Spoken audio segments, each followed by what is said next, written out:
Hello दोस्तों, नमस्कार। मैं अमृतेश कुमार और आप देख रहे हैं Amritesh sir career wheel YouTube channel. दोस्तों, आज हम लोग जो है साइंस के टॉपिक को पढ़ने वाले हैं। जैसा कि आप बोर्ड पर लिखा हुआ सब देख सकते हैं। ये जो टॉपिक है पादपों में पोषण, एक क्लास 7 का टॉपिक है। किस क्लास का है बच्चों? क्लास 7 का टॉपिक है पादपों में पोषण।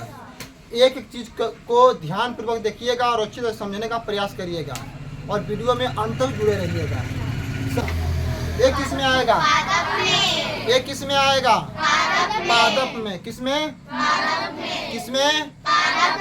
तो इसमें भी समझेंगे हम लोग कि ये जो पेड़ पौधा होता है इसमें पोषण की समस्त प्रक्रिया कैसे होती है, ये अपना भोजन कैसे बनाते हैं, हरे भरे कैसे रहते हैं, इनको ऊर्जा कैसे मिलती है, इसके बारे में भी हम लोग विस्तार पूर्वक समझने का प्रयास करेंगे। लेकिन हम लोग का मेन टॉपिक है वो है पादपों में पादपों में पोषण। पादपों में तो इसके कहने का तात्पर्य होगा, इसका शाब्दिक अर्थ कि पेड़ पौधों का पोषण कैसे होता है, पेड़ पौधों का विकास कैसे होता है, पेड़ पौधों को ऊर्जा कैसे मिलता है, पेड़ पौधे अपना भोजन कहाँ बनाते हैं। बात समझिए ना, ये सारी चीज इसको पढ़कर समझेंगे। देखिए ध्यान से, जिस प्रक्रिया द्वारा पादपों का विकास और वृद्धि होता है उसको क्या कहते हैं? पादपों में पोषण कहते हैं। यहाँ पे सबसे महत्वपूर्ण टॉपिक है बच्चों की पेड़ पौधों में भोजन कैसे बनता है। पेड़ पौधों में भोजन कैसे बनता है, सबसे महत्वपूर्ण टॉपिक यही है। पेड़ पौधों में भोजन कैसे बनता है। तो आप देख सकते हैं कि यहाँ पे हमने एक वृक्ष बनाया है, एक पेड़ बनाया है और इनमें जो पत्तियां दिख रही हैं, पत्तियां, इन पत्तियों में छोटे छोटे छिद्र दिख रहे होंगे। दिख रहे हैं कि ना दिख रहे हैं?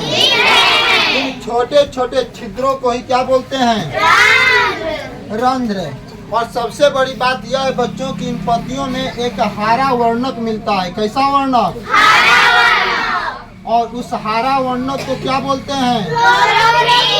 अर्थात क्लोरोफिल के कारण ही पेड़ पौधों की पत्तियां कैसी होती हैं? क्लोरोफिल के कारण ही पेड़ पौधों की पत्तियां कैसी होती हैं? हरा। बहुत बढ़िया बच्चों, आप देख सकते हैं कि यहाँ पे हम लोग पढ़ने वाले भोजन कैसे बनता है।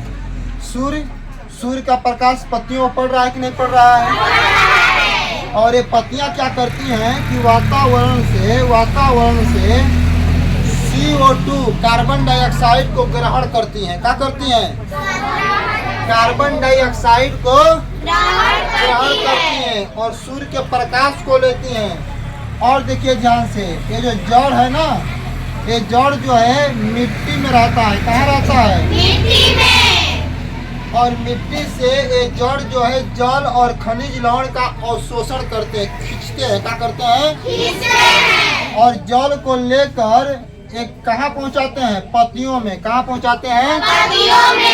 पत्तियों में, जिससे भोजन की संपूर्ण प्रक्रिया पूर्ण होती है और भोजन तैयार हो जाता है। यदि प्रश्न करें आपसे कि पेड़ पौधों में भोजन कैसे बनता है, पेड़ पौधों में भोजन कैसे बनता तो कहिएगा कि पेड़ पौधों में भोजन सबसे पहले तो उनके पत्तियों में बनता है। कहाँ बनता है जी? पेड़ पौधों के पत्तियों में क्या बनता है? भोजन। क्या बनता है? भोजन। और भोजन बनाने में क्या क्या सहायक होता है, क्या क्या चीज सहायक होता है? तो पहले क्या होता है? सूर्य का प्रकाश, CO2। अच्छा, CO2 का मतलब जल। क्या होता है?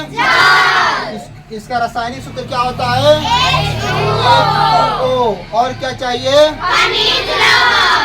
इन समस्त प्रक्रिया से पेड़ पौधे जो है अपनी पत्तियों में भोजन तैयार कर लेते हैं। बच्चों, जिन समस्त प्रक्रियाओं द्वारा पेड़ पौधे अपने पत्तियों में भोजन तैयार किए हैं, उन समस्त प्रक्रियाओं को ही क्या कहते हैं? तो प्रकाश संश्लेषण कहते हैं। क्या कहते हैं? प्रकाश संश्लेषण कहते हैं। प्रकाश संश्लेषण का नीचे समीकरण दिया हुआ है। क्या दिया हुआ है? समीकरण दिया हुआ है। आप देख सकते हैं कि ये पेड़ पौधे जो होते हैं, इनके पत्तियों में क्लोरोफिल होता है। क्या होता है जी? क्लोरोफिल होता है। और सूर्य के प्रकाश में एक क्लोरोफिल अर्थात पत्तियां, हरी पत्तियां CO2 और जल से अभिक्रिया करती हैं। CO2 जल से अभिक्रिया करके ग्लूकोज बनाती है। क्या बनाती है? ग्लूकोज बनाती है, जल बनाती है, यानी वाष्प। क्या बनाती है बच्चे? हाँ, यहाँ वाष्प बोलेंगे। कौन सी है? वाष्प। और ऑक्सीजन गैस, कौन सा गैस छोड़ती है?